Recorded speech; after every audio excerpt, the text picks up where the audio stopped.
Well, I think you can see by my nameplate, you could tell that they weren't expecting us right here. But no, I'm teasing. I'm teasing. We're excited to be here. Clearly, very hard place to get to. Tough place to get to. We've been, we've been a #1 national seed in 15 and 19, and didn't get here, and just goes to show you how difficult it is. And just really proud of our guys that have gone through this season and playing good baseball. We're looking forward to the next challenge. Okay, we'll open up the questions from the student athletes. Mark Garland, College Baseball Central. Rock and Dean, can you guys just speak a little bit about, what it means to take UCLA back here to Omaha? Everybody knows, it's very tough to get here. Talk a little bit about what it means to take this storied program back here to Omaha this year. So it's been a long time since we've been back here. Last time we were back here was 2013, and we kind of just want to come back here and kind of put our name back out there on the map and kind of just show everyone what West Coast baseball has to offer. It's really special. We got a special group of guys. We've dealt with a lot of adversity through the year, and just getting back to Omaha, where the Bruins should be, is really special to us. Justin Fromer, Hastings Tribune. For both of you guys were obviously here a couple weeks ago for the Big Ten tournament. What were talks like after that game against Nebraska, and maybe how it helped you guys refocus for the NCAA tournament, because you obviously haven't lost since?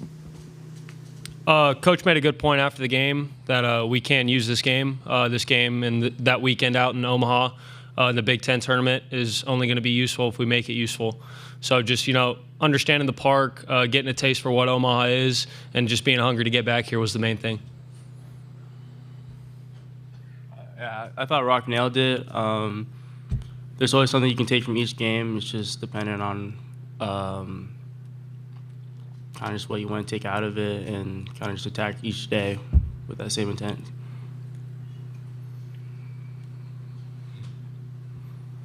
Matt Byrne, Arkansas Democrat-Gazette. For both of you guys, just to go off that, you guys had come so close in May, and now you're back here with a chance for something even bigger. Can you kind of describe what that feeling is like? Obviously, it's a big deal to kind of come back here to Omaha, but we know that we just need to approach each game like it's every other game and not come out of ourselves. It's pretty surreal being back in Omaha. Only 8 teams a year get to come here and compete for a national championship. And the fact that we're still playing baseball in late June is very important to us. And, that's just the main goal. It's what we chase all year. So being back here with just a chance to win a national championship is really real. Any more questions for the student athletes? Well, Rock, Dean, thanks for taking the time to join us, and good luck this week. Thank you.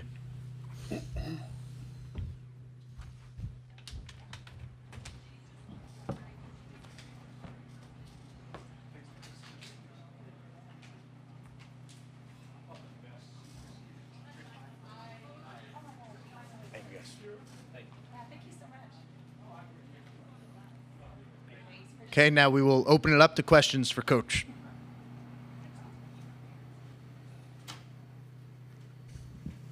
Justin Fromer, Hastings Tribune. Same thing, just about you guys being back in Omaha and how you were there a couple weeks ago. Is there any advantage, just the fact that you sort of played in, especially in that Nebraska game, somewhat of a road environment, just so you have a feel of the stadium, the dimensions, all that stuff?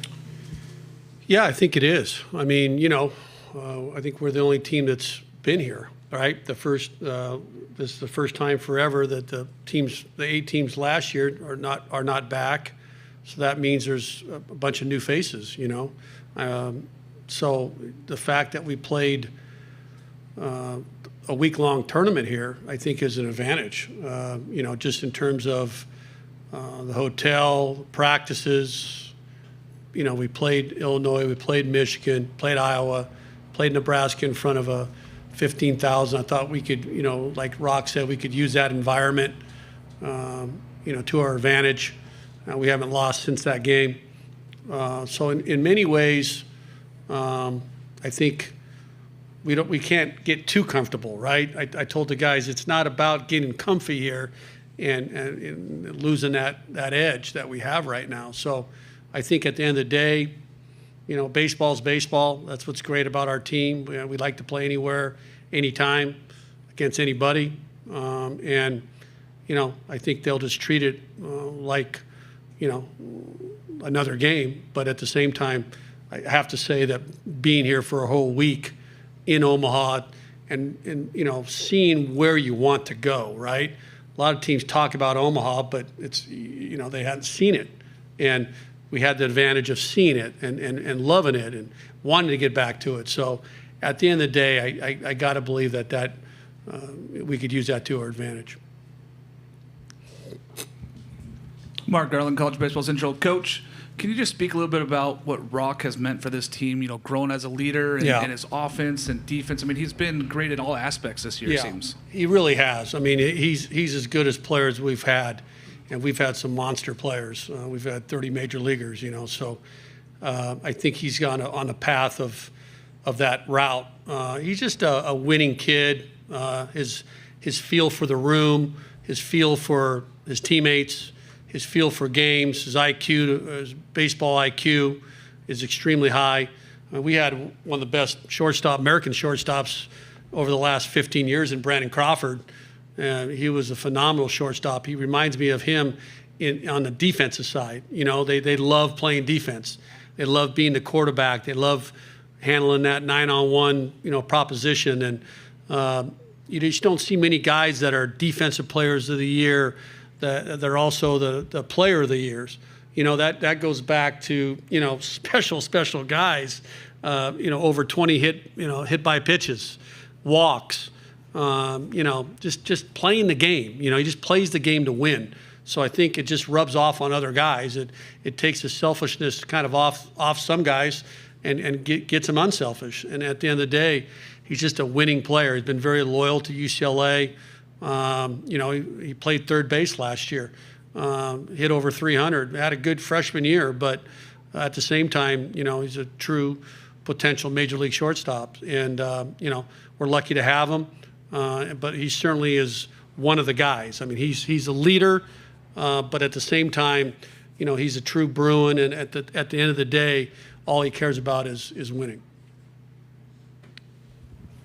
Noah Darling, College Baseball Central. Coach, you mentioned Rock. Obviously, there's just been a ton of talent in the UCLA program, but as your players mentioned, haven't been to Omaha since you won it all in 2013. So outside of the individual players like Rock, what makes this team different than some of those that came up short in the past? Well, I think it's really hard to get here, number one. And you got to have some breaks. You got to have matchups. You got to have health. There's a lot of things that go into it. Like I said earlier, we had 3 double plays in the regionals and super regionals that swung those games. So we had some dog fights with ASU and Irvine and, of course, UTSA. And so I think we've learned from that. We got through that. We played at home. I think anybody would want to play at home in regionals. You look at the percentages and super regionals and home records for Omaha teams. And, I guess it certainly is an advantage, and things fell right for us. UTSA, beat Texas, and then they came to us, and then we were one of the last regional sites. I think we're 15th seed. So, things fell right, and like I said, we were really good in 15. We were really good in 19. We were really good in 20. COVID hit us. We won 40 games in 22. I mean, we've won a lot of games, but we just hadn't knocked the door down and haven't got here.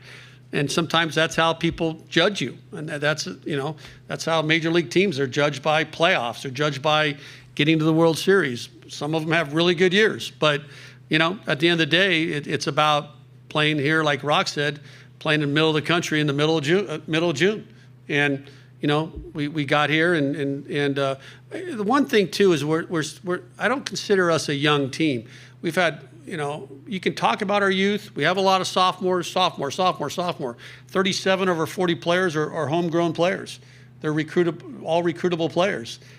So we're not really a portal operation. We're not. But they've played 115 Division I games, a lot of these sophomores. There was junior colleges in California that were older than us last year. That's how things are stacked up with the 20 rounds of draft. There's a lot of really good college baseball players that have already been scouted that are 21, 22, 23 years old that are not prospects. That's the truth be told. And it's, it's unfortunate. They're still really good players. They could still possibly be a professional. They're going to get their degree, but there's been a log jam. And, it hasn't really been a log jam for us. Our juniors go out and sign and play, and that's kind of been a cycle, a 3-year cycle at UCLA. And really, the last couple of years, that's not the last thing you want to be is young in college baseball, college football, college basketball. Ask any Division I football coach, any Division I basketball coach. Youth is not where you want to be. It's just that model used to work, but that model doesn't work. As many freshmen as we had. So. Now, if they turn into super sophomores like we have now, then you wore it last year and then you come back and it's paid off, right? But some people don't have patience, and people say this or that. But to our credit, our kids have stayed together and they believe in one another, and they're really good players. And there's a lot of future high prospects on our team other than Rock. Roman Martin, Dean West, Levu. Cash Duggar, we have several guys that are really good prospects that other than Rock. So I can go on and on about the landscape of it, but and the West. Look at the West. I mean, you got 3 regionals on the West. You had 11 teams from the West and 3 regionals. You only could have 3 teams that come out of it. That's it. That's all you can have, right? Irvine or us are going to come out of, or ASU or Fresno. That's it. The 3 are done. You look at the Oregon Regional. Arizona comes out of that. Oregon State has to come back and beat USC. USC had a really good team. They beat them twice. And then you had 3 teams got through the Super Regional. So that's pretty cool. That I think it's the first time since 1988 that you had 3 ex-Pac-12 teams, playing. And that's pretty cool. It's a credit to Arizona and certainly a credit to Oregon State. So that part's pretty cool, because I was a Pac-10 guy for a long time, Pac-12 guy, and it has a strong history in Omaha. I mean, I think it has the most national championships of any conference out there. I mean, USC had a lot to do with that, obviously, but I was part of one in 1998 at USC, and then we built a something at UCLA, played for a national championship in 2010 with Garrett Cole and Trevor Bauer. I mean, 2 really, really, really good players, two legit pitchers. And then in 12, and then we finally knocked the door down in 13. So I don't want to carry on too much, but I just think it's a hard place to get to. That's all I can tell you.